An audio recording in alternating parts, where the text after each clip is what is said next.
Olá, estamos de volta com o programa Nossa Gente, para bater um papo com gente da gente, falar de cultura, falar de arte, falar de esporte, falar de música e, é claro, trazendo sobre o desenvolvimento da nossa cidade, que completa 477 anos. E hoje, para bater um papo com a gente, está aqui ao meu lado ele, José Roberto, com uma ficha extensa de coisas boas. Vamos bater um papo com ele agora. Zé, seja bem-vindo aqui ao Nossa Gente. Obrigado, Marcílio. Obrigado a todos que nos ouvem. É uma satisfação imensa o convite. Na verdade, uma honra e uma oportunidade de falar de educação, falar um pouco da nossa cidade, participar um pouco desse momento, desses 477 anos, dessa comunidade tão bacana do norte do estado, região do Sapê do Norte, região de São Mateus.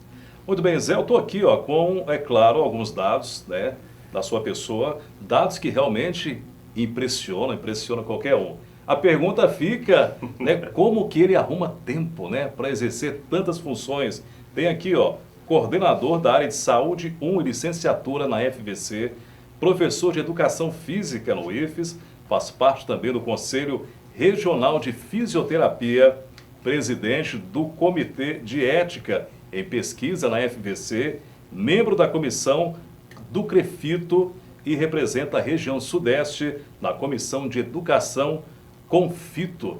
Fala um pouco aí dessa história, né, dessa trajetória na área de educação e em outras extensões também. Certo, Marcílio. Então, é importante esse momento de nós conversarmos um pouco de forma muito descontraída e levar as pessoas que nos ouvem, principalmente os mais jovens, que a educação é o caminho que te leva ao sucesso. E esse sucesso ao qual eu me refiro é justamente você ter a condição de fazer o que gosta, de viver intensamente dentro de um trabalho que é caracterizado por levar ao outro um pouco do saber. Ser professor é uma dádiva. E eu sempre trabalhei muito nesse campo, entre a educação e a saúde. São esses os ambientes que me atraem, esses os ambientes que me fazem encontrar esse meu lugar. E tenho tido a oportunidade nesta cidade, essa terra querida, de 477 anos de história, como você muito bem disse, não só aqui, mas em Pinheiros, Nova Venécia, essa triangulação entre estudar, trabalhar, morar, faz com que eu tenha um intenso orgulho de servir a minha gente da forma que Deus me permitir, outrora na gestão, em outros momentos na assistência, na saúde, agora na docência, enfim, realmente é um grande presente de Deus. Que bacana, realmente uma história aí, né, que contribui muito na área de educação, não só de São Mateus, hein? Muito bacana isso. Você agora dá uma pincelada na história educacional aqui de São Mateus.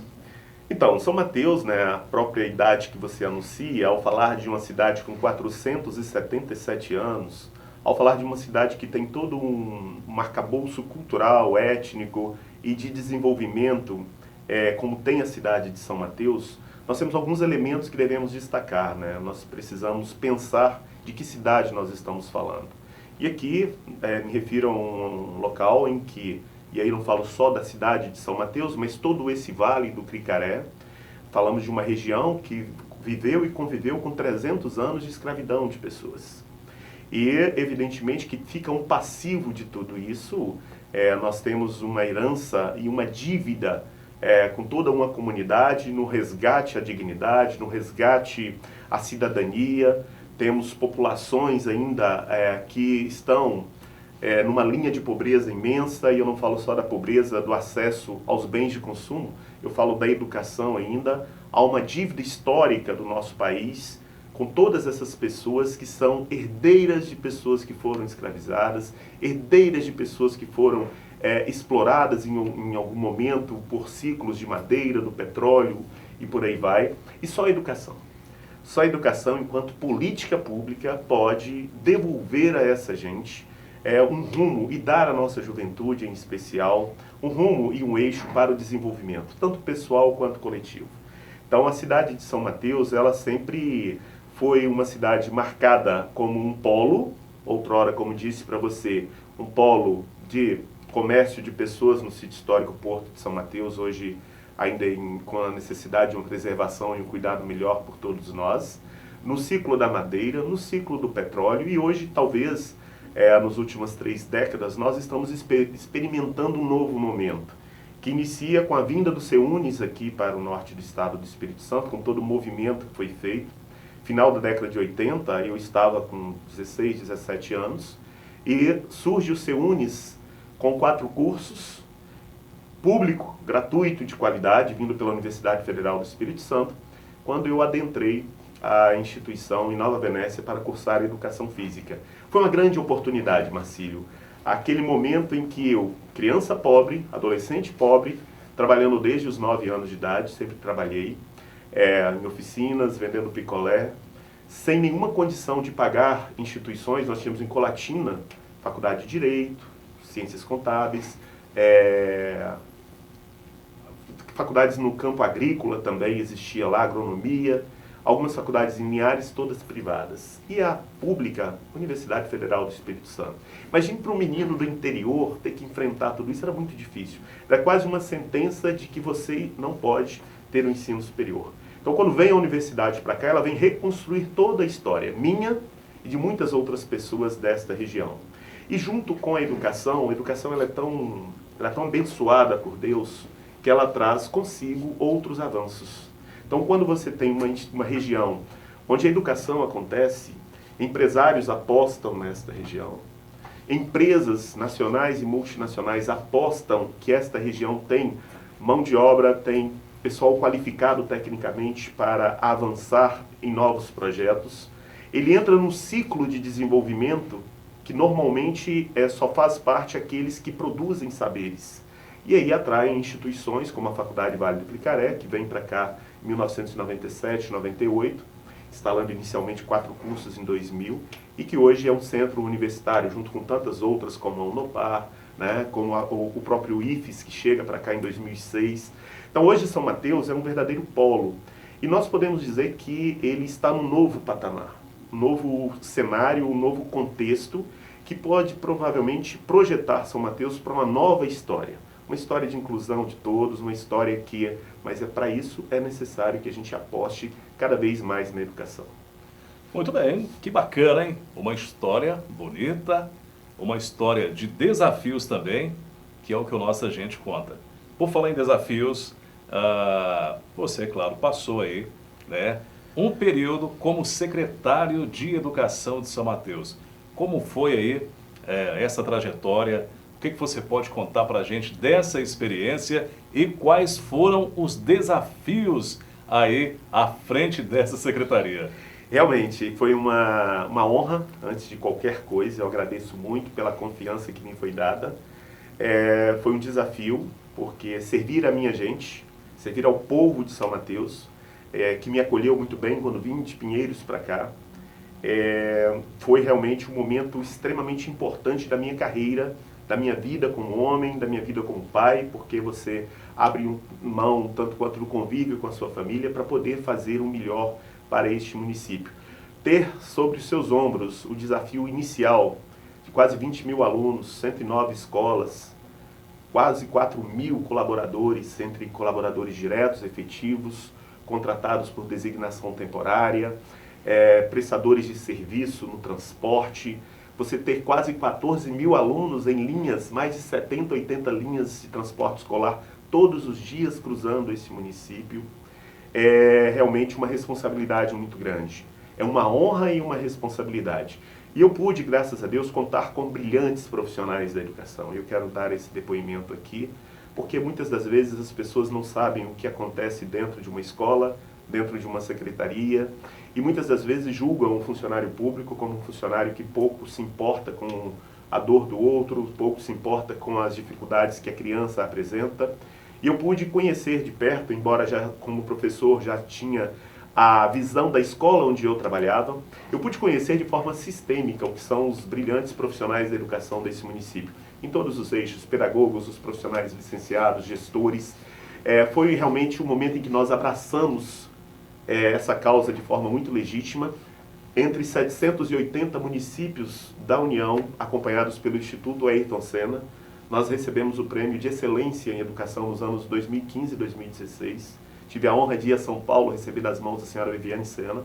Só 11 municípios conseguiram esse feito, pelos avanços no IDEB nesse período em que nós estivemos. E é claro, também faço justiça aos que me antecederam, ao trabalho da Ângela, secretária municipal de Educação, o nosso saudoso André Orlando Nardotto, o Nelson. Depois eu peguei como uma grande corrida de revezamento, uma grande corrida onde esse bastão significa o futuro de jovens, e esse futuro dos jovens significa o futuro da cidade, e o futuro dessa cidade impulsiona outros tantos municípios que têm em São Mateus uma referência. Então eu representei naquele momento a Undime aqui na região, que é a União dos Dirigentes Municipais de Educação. Participei como representante estadual da composição da Base Nacional Comum Curricular. Então cada dia que eu fiquei lá, eu fiz realmente um dia de dedicação a esta causa. E eu sempre defendo que, se você não tem tempo, não tem amor à causa, afaste-se da gestão pública. Porque da gestão pública dependem muitas vidas. E quando nós falamos de educação, depende de muitos futuros. Porque quando você sequestra o direito à educação, você exclui o direito ao sucesso daquele aluno. Você pode matar uma geração em uma gestão de 4 anos. E isso realmente não pode acontecer, né? Realmente é um momento ímpar aqui no nosso programa, batendo esse papo descontraído, e a gente vai a um breve intervalo e daqui a pouquinho eu volto com nossa gente, aqui com ele, Zé Roberto, falando sobre educação.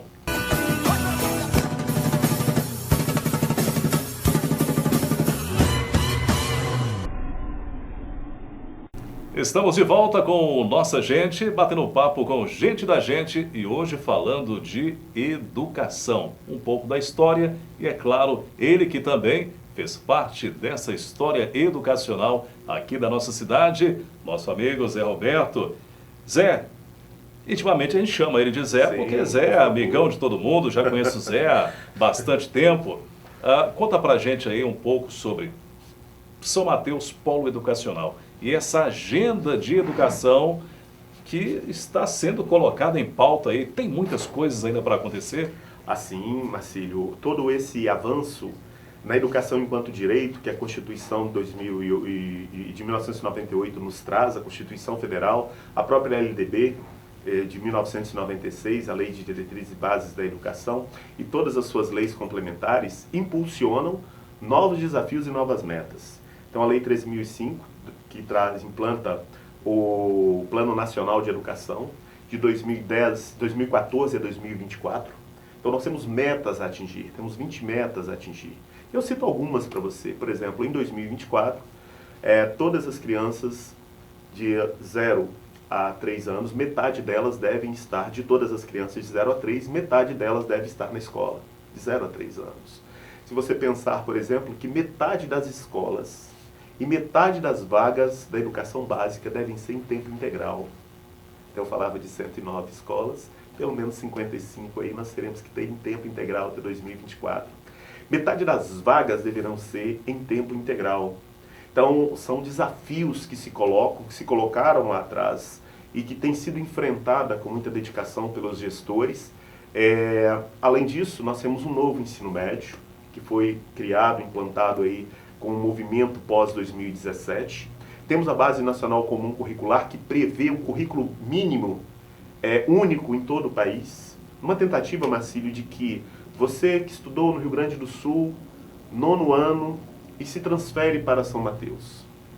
A Base Nacional Comum Curricular, de forma simplória que eu estou conceituando e tentando exemplificar para que fique acessível a todos, a ideia é que não seja muito distante o que você estuda lá como aluno do 9º ano e transferido para São Mateus não seja tão distante do que eu estudo aqui em São Mateus.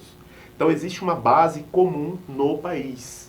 Essa é a meta da Base Nacional Comum Curricular, respeitando um percentual de especificidade.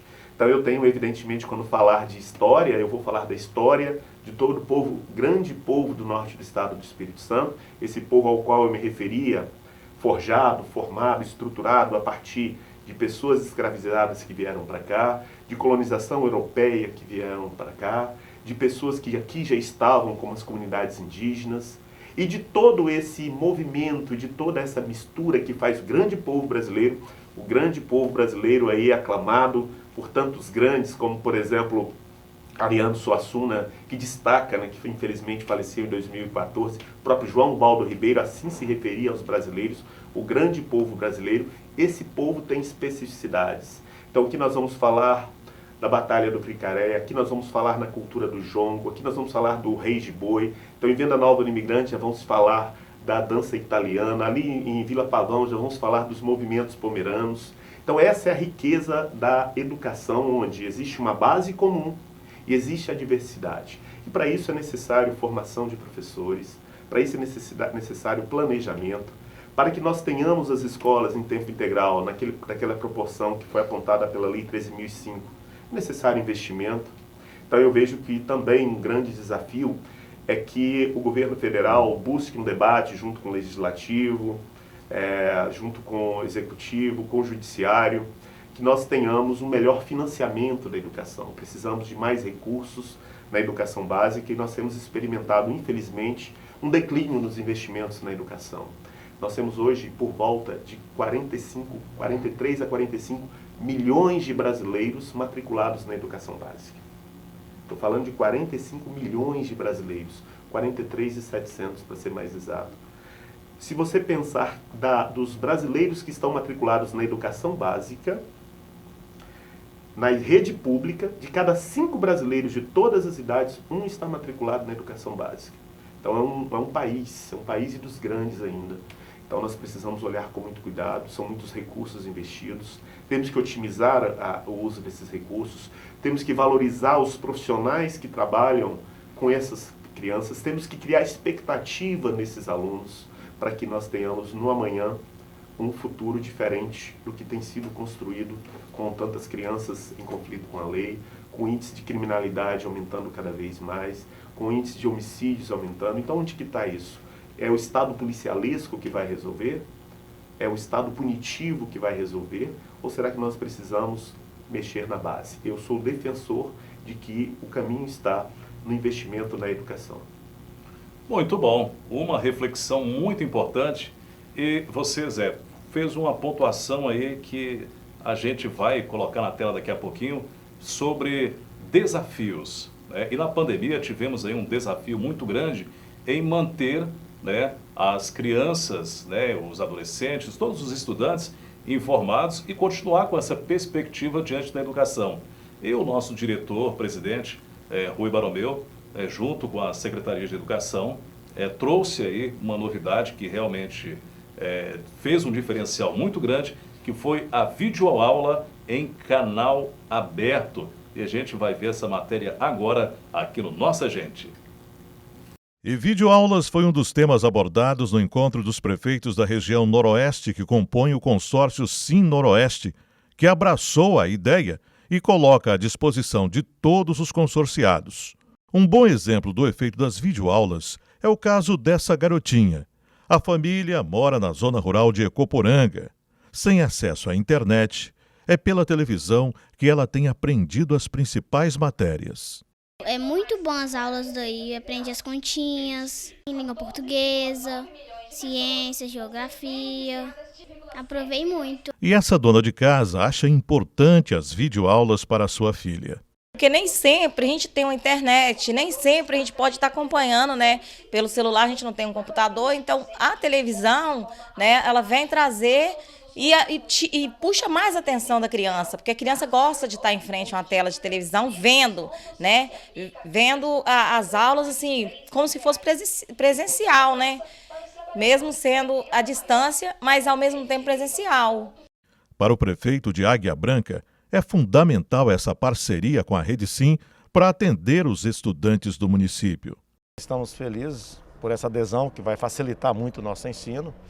A Águia Branca está aderindo ao município de Águia Branca, aqui é a sede do Sim Noroeste, a gente está recebendo aqui vários deputados, recebemos o senador Marcos Duval e nós ficamos felizes por essa adesão que vai facilitar o ensino no nosso município. Ficamos felizes por ser um parceiro forte da Rede Sim e desse projeto da educação que faz com que o aluno se aproxime um pouco mais desse ensino modernizado que vai estar dentro da sua casa através da Rede Sim.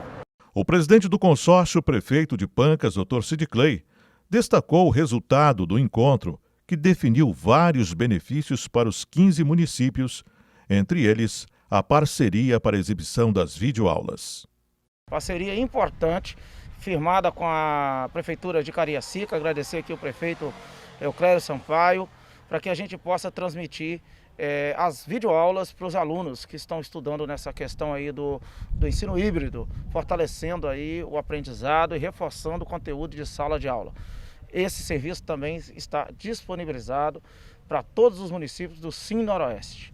O consultor jurídico do consórcio falou sobre a parceria e a disponibilidade de qualquer um dos municípios levar conteúdo de educação com qualidade de forma gratuita à população. Esse é um momento, um marco aqui para os 15 municípios capixabas que integram o Sim Noroeste. Hoje, o município de Cariacica firma uma parceria com esse consórcio Sim Noroeste, para a transmissão dessas videoaulas de forma televisiva a todos os municípios que tiverem interesse em aderir a esse novo sistema de ensino à distância, ofertando a todas as famílias uma outra alternativa de participação no ensino dentro do estado do Espírito Santo. Então, todos os municípios aqui da região noroeste que participam do Sim Noroeste têm essa oportunidade agora, não só de levar as aulas, mas também de levar um sinal de televisão a todas as comunidades de seu município. De volta, tá aí, uma matéria excepcional, educação, e é claro, ele que está aqui do meu lado, acompanhou com a gente aí, videoaula, em casa, em canal aberto, uma iniciativa maravilhosa da Rede Sim, com o nosso presidente Rui Baromeu, e realmente fez muita diferença nesse momento tão difícil.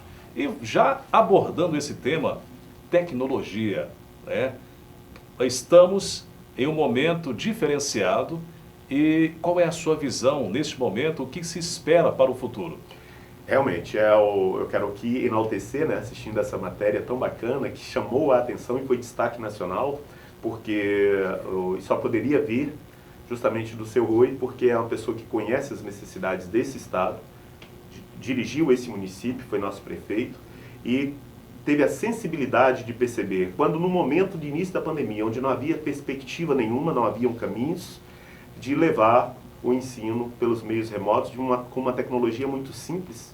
Basta ligar a TV no horário certo e você tinha ali a programação, as aulas sendo ministradas pelos colegas professores. Então, parabéns à Rede Sim, parabéns ao Governo do Estado do Espírito Santo pela parceria público-privada. Evidentemente, nós enfrentamos um dos maiores desafios da história da educação. Porque quando nós tivemos outras pandemias na história da humanidade, peste negra, a própria gripe espanhola de 1918, tivemos também o tifo no estado do Espírito Santo, o professor Sebastião Pimentel Franco, professor doutor da Universidade Federal do Espírito Santo, traz isso com brilhantismo. A educação não era uma agenda de primeira ordem. Nós não tínhamos grandes preocupações em 1918 com as pessoas que não estavam indo à escola. A agenda hoje da educação é muito mais forte do que quando foi nas pandemias anteriores. Então, em 2020, quando estoura esta grande pandemia, que ninguém imaginava que durasse tanto, e não acabou ainda, evidentemente nós estamos com um distanciamento aqui que permite a segurança, ela não encerrou, é preciso que nós tenhamos todos os cuidados, é preciso que todos nós vacinemos. Ela desafiou durante o período inicial, iniciativas como a da Rede Sim foram fundamentais, iniciativas individuais, porque cada professor transformou a sua casa num estúdio. Nós não temos o seu vozeirão, nós não temos a sua apresentação, nós não temos ali a tecnologia por trás daquela câmera, usando os nossos celulares. Nós fizemos a educação chegar aos alunos. Mas existem desafios, nem todos têm internet. Alunos que não tinham nem ambiente para fazer essa aula, para assistir a essa aula. Então, tendo uma TV, você tinha condição de chegar a mais pessoas. E o desafio, ele continua, porque existe um passivo. Existem crianças em processo de alfabetização, que eu considero a parte mais grave do processo. Em todas as etapas de educação, eu particularmente considero o ciclo de 1º ao 3º ano extremamente complexo para ser feito no momento de pandemia. Alfabetizar, eu sou também pedagogo, e eu digo isso com propriedade, alfabetizar à distância é um desafio imenso, mesmo que as famílias são comprometidas, e são. Uma mãe ela tem habilidade natural dada pelo grande Criador de ser mãe. Mas ser professora, ser docente, mediar o saber, exige uma formação. E não é possível substituir. O professor, ele é insubstituível. E as tecnologias, elas precisarão nos ajudar nesse pós-pandemia. Porque na saúde, nós temos mais de 200 sequelas físicas e psicológicas nas pessoas. Cardiopulmonares, circulatórias, entre outras, que já estão muito bem estabelecidas na literatura. Mas a educação deixou sequelas também nesta pandemia. Crianças que tiveram um processo de dificuldade na alfabetização, aquelas que haviam recém-finalizado o processo de alfabetização, que ampliaria a leitura, tiveram dificuldades, compreensão da linguagem lógico-matemática, compreensão das relações sociais, porque a educação ela é muito mais do que o saber. A criança aprende com o outro, e esse outro é o seu colega de sala, nos conflitos internos, nas relações entre uma criança e outra, no processo de socialização. Todo esse escopo faz parte da formação da pessoa. E ao subtrair deste aluno por 2 anos, nós ficamos com um grande passivo. E vamos precisar que as tecnologias nos ajudem cada vez mais. Grande palestrante num dado momento, não me recordo exatamente o nome dele aqui, mas é uma fala muito feliz, ele disse o seguinte: nós tínhamos um ambiente A antes da pandemia, passamos agora para o ambiente B, e teremos um C que não será igual ao A. Esse novo momento precisa de novas posturas. Eu não posso abandonar aquilo que eu aprendi de forma dura durante a pandemia, entre os quais o uso das tecnologias na educação. O professor já não pode mais se dar ao luxo de abrir mão, de se formar constantemente, qualificar-se constantemente, estudar e compreender novas tecnologias. Que bacana! Uma reflexão muito importante sobre a educação, passado, presente e também aquela pincelada no futuro. Zé, gostaria muito de agradecer a sua vinda hoje aqui no nosso programa, enaltecendo, é claro, o nossa gente, você que é gente da gente, e fica aqui aberto agora para você deixar a sua mensagem para São Mateus, essa cidade maravilhosa que completa 477 anos. Bom, Marcílio, inicialmente quero agradecer na sua pessoa, meu amigo Marcílio, do Patrick, do Ronaldo, de todos os que compõem essa família Rede Sim, porque é realmente uma família. Eu tenho uma oportunidade ao longo da minha trajetória profissional de sempre frequentar esta instituição e ver a motivação e o compromisso de levar a informação a todo o norte do estado do Espírito Santo. Então é uma honra estar aqui, é uma oportunidade, uma honra falar da minha cidade querida de São Mateus, porque nós que vivemos aqui, que conhecemos o que é o Rio Cricaré, conhecemos a beleza de Barra Nova, conhecemos a cultura local, conhecemos a história dessa gente, sabemos o quanto São Mateus é uma cidade fantástica, uma cidade única. E comemorar 477 anos, ainda que numa pandemia, nos traz a necessidade de trazer a reflexão que precisamos todos nos manter unidos. Unidos no propósito de resgatar todos os passivos desta pandemia.